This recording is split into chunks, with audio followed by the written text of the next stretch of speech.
Hey, what's up guys, Riff here.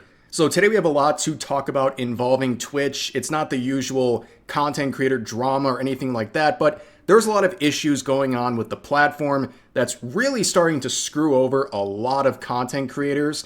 And as usual with Twitch, it seems to be disproportionately affecting VTubers because of course, right? That's the platform where if you show 3 pixels of your model's hip, you're gonna get a permaban, but if you do things like, I don't know, make calls for political violence or shock your dog live on Twitch, they think that's a-okay. But here's what happened recently, and that led to a discovery that probably led to a lot of people being falsely banned over the years. Twitch has come out and lost a bunch of people because Amazon did a huge round of layoffs. Amazon owns Twitch, and a lot of staff at Twitch have lost their jobs over the past week. And the aim of this is apparently to shift things into AI. They're trying to automate more of their systems. And this is a lot like the situations involving anime and manga localizers where they are losing their jobs to AI translations. And, just like the Twitch staff, nobody feels sorry for these localizers because for years, some of the bad actors can't do their job and instead abuse their position to add in quirk chungus Reddit humor or censor things they don't like or change the dialogue for their own agendas. So when they lose their job to AI, it's not that people are cheering going, yes, we wanted AI. No, the people are basically saying, I will take an overall poor quality product just as long as the annoying people get to suffer. It's the truth, and that's how a lot of people are reacting with the Twitch layoffs. Now, this is an individual who got into a lot of trouble, especially over the past 24 hours or so, named Tarfu, who was laid off by Twitch the other day after 11 years of working there. Now, this is where it gets interesting. He does a little humble brag here where he says, I was the person who built the entire fraud program at Twitch, and that he was keeping bad actors off of Twitch, and he guesses he did his job too well since they let him go. Now, this is interesting because the fraud program has been used to ban countless content creators over the years, and again, a lot of them being VTubers. And yesterday, Pippa made a video talking about what she has experienced and what she has seen, whether it's indie VTubers getting hit with this fraud program and losing their accounts, and also her experience at Phase Connect, which is a VTuber agency where she talked about how basically some of her new gen mates were getting like spawn camped. They would create a new account like they're a new talent in the agency, and because they're an agency, they're able to get their accounts verified. So Twitch verifies these fresh accounts, and before they even do their first stream, they're permabanned with this fraud rule. Like I said, literally spawn camping these VTubers, and it happened over and over again. You know what's also funny is, so Phase Connect, the company that I work for, okay, we're an established company, right? So this is not abnormal. We had some of our talents verified, by Twitch, and had their revenue enabled early on. And even though the accounts were verified by Twitch, several members of Phase Connect immediately had their accounts banned right after. You know why? Probably because people were buying subscriptions to these accounts that had not yet streamed, that had been verified by Twitch. And they have been banned for fraudulent activity. And we see this happening to other VTuber agencies as well, such as Sucks VTuber agency, their VTuber, Malfina, also getting banned for fraud before she even got to debut. Huh, did you think I was done? Because I have more. Here's Aphrodite getting banned. Aphrodite is part of Mythos, another VTuber agency.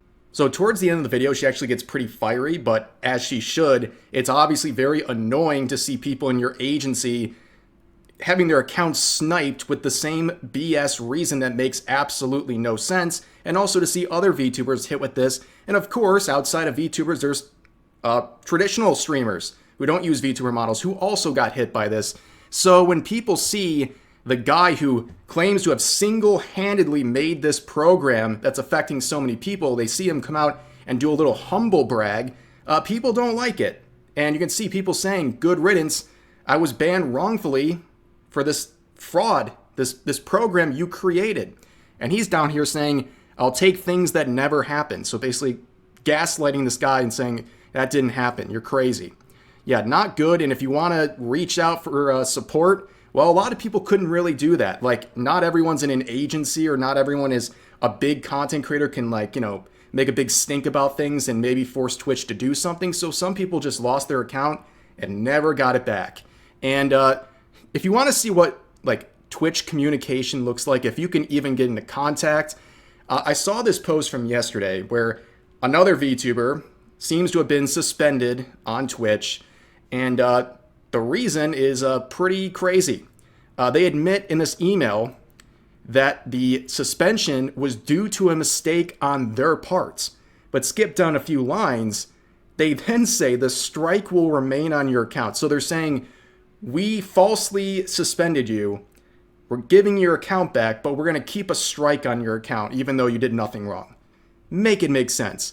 And then this person's talking to customer support, talking to Jose over here, explaining the situation, and you can see Jose's response. I understand that you... Basically a keyboard smash. Like, Jose either had a stroke typing this, or Dan Clancy hit him with the shock collar mid-sentence. He's like, dude, you're about to help out a VTuber, aren't you? Like, we don't do that around here. But anyways, that's what's going on with this fraud program that continues to be a very big menace to a lot of people, including VTubers. Let's shift to another issue that's, once again, really affecting a lot of VTubers. It is view count. This is something that has really gone haywire, where people's view counts do not represent what they're actually hosting, the amount of people in their chat. It's way off in a lot of cases.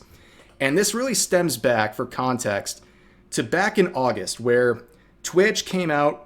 Twitch is a platform that is infamous for allowing view botting for years and years and years. They came out and said, enough is enough. We're cracking down on view botting. And the overall viewership of Twitch went down by over 20%. That's how significant this was. And there's funny stories, right? Like, there was that one OnlyFans girl who wouldn't even really stream. She would just play a pre-recorded video on loop 24/7, and she would just view bot the heck out of her channel and collect the ad revenue. Her viewership went from 3,000 to 200 overnight. Like, completely and utterly exposed. They cooked her with that one. But the issue here is that all this time later, people are noticing that this attempt at cracking down view botters, it's gone way too far, where it's counting lurkers as view bots, and it's not recording or including them in a view count. And if you don't know what a lurker is, it's someone who just watches a video or a stream. They don't actually like engage by typing comments or anything like that.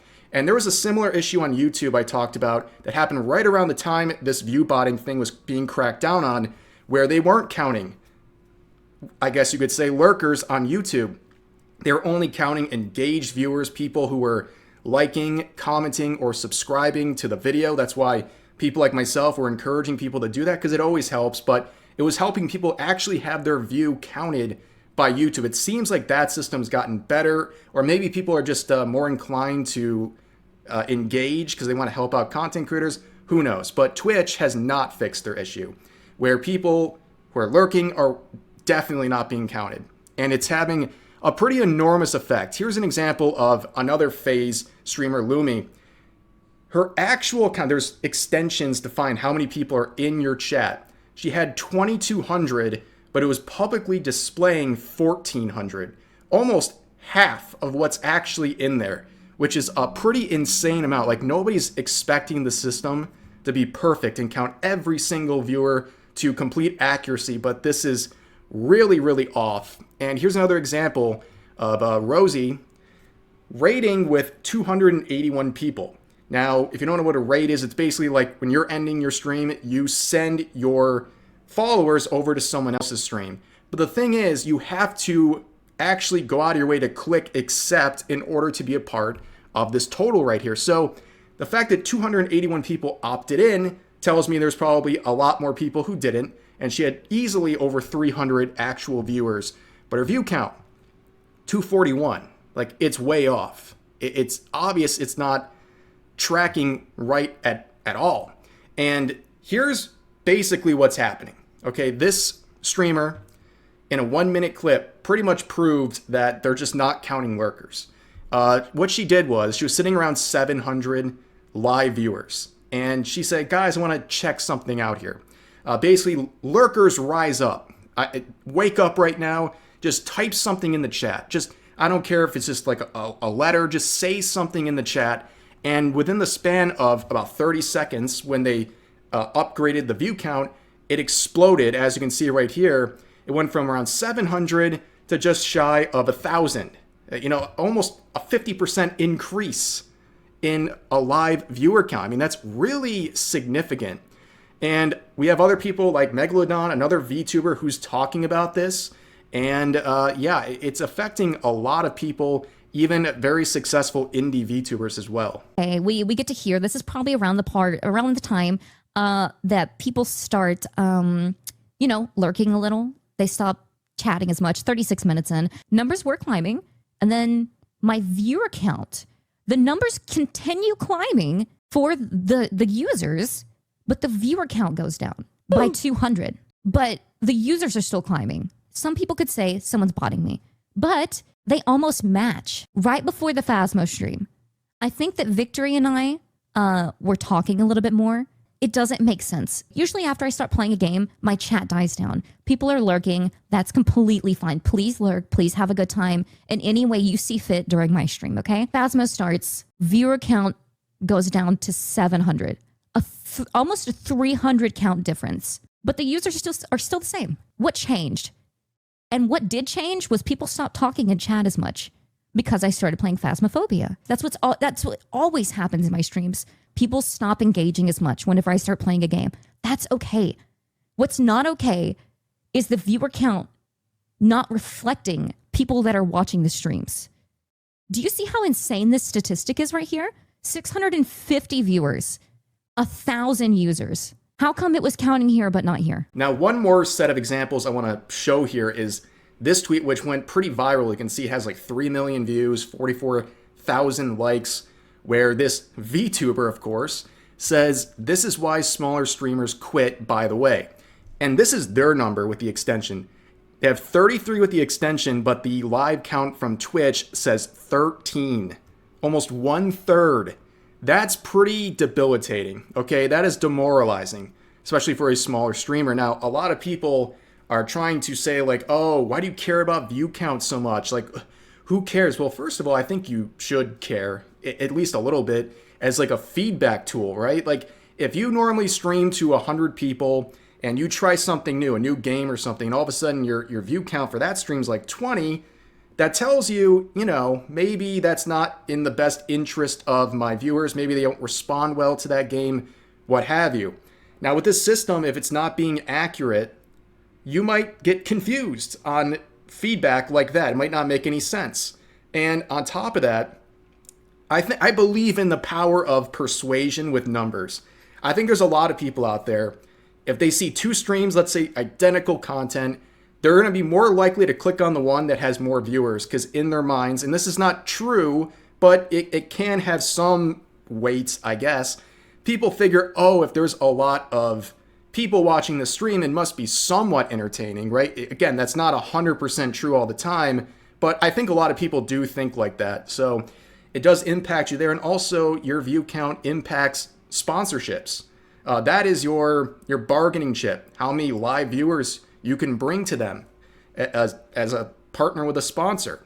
And the thing here is, it's already cooked to begin with because of view botting, because view botting was so prevalent on Twitch for so long that advertisers, I guess, got a little spooked. They're not as willing to work with people because, they'd have like Joe Schmo, who's like a guy who looks like he was just created in a lab yesterday, who no one's ever heard of, who's sitting there with 20,000 viewers or view count, but the chat's moving like he's streaming in front of 100. And he can say, oh, I got 20,000 viewers to a sponsor. They give him big bucks to do something and they get nothing out of it. The sponsor doesn't get the return on their investment they expected. And then they don't punish just the view botters. They punish everyone, even people with legitimate view counts. They don't know. The advertisers are just going to say, hey, this is what happens when we give X amount to a 20,000 live view count streamer. So you with the legitimate 1,000 view count that might actually produce more, we don't trust you. Like, we're going to give you a much smaller offer, not even work with you. So that's why these things do matter. It does matter, but like I said, there's an extension for this, and you can see another wall of numbers here. I think I feel worse for this person down here, going from 4 to 1. And people like, 4 viewers, oh, who cares? Dude, how many times in your life have you done something like playing a video game where 4 people want to watch you over anything else they could do with their time? I still think that's really cool. Thinking like that will keep you humble. But yeah, it's a very different look to go from 4 to 1. When clearly, like, you're going to notice when you have a smaller count like that, you're going to like notice that there's 4 people there most likely. But yeah, that's just rough. And it's really frustrating a lot of people because there's no answers. There's absolutely nothing Twitch will do to help you on this. They're picking this road to go down. And for some reason, just like everything else, it appears to me that this is disproportionately affecting VTubers. Because, of course, I mean, that's how everything is on Twitch. They just punish VTubers. They just don't like them for some reason. I don't get it. And they use the rule book at them, and now they're doing this, and it's just a giant mess. But anyways, that's going to do it for this video. As always, feel free to share your thoughts about today's topics in the comment section down below. Hope you guys enjoyed the video. I'll see you next time.